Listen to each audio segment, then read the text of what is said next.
I'm Kelsey Lutjen, and I'm going to talk about approach to your third barrel today. So your approach to the third comes off of the second a little bit.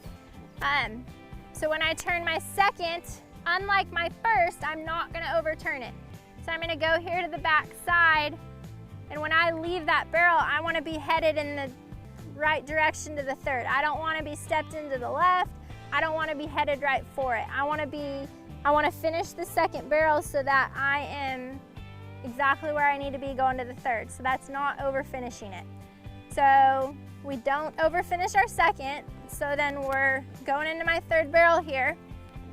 I'm riding my horse square. I'm riding the hip. I'm riding my horse. I'm not riding the shoulder. I'm riding the hip on him.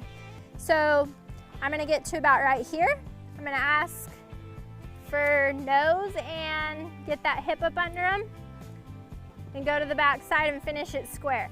So I have like a, 3-point turn.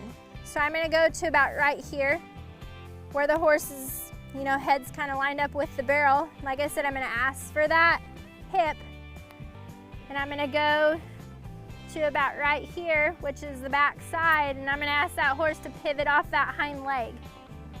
So that's why we ask for it right here, and that's why we ride the hip, because if we let our horse turn too early on their shoulder, how are they gonna, pivot off that hip? Because if I'm letting my horse turn on the shoulder right here, if she pivots, she's gonna take that barrel out.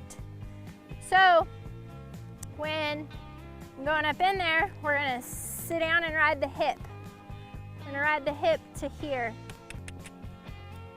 and let her pivot off of it, and then you'll be headed home. So, I just make sure I don't obviously let my horse like drift out when I turn the barrel, but it's not as important as over finishing this barrel like it is the first barrel. So the third's usually the easiest barrel for me.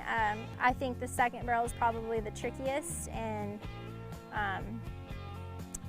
just whenever you finish that second, just don't overturn it, so you're headed in the right direction for the third, and you're not to the left too far, or you're not headed straight for it. So I think that's just an important deal for your approach on the third barrel.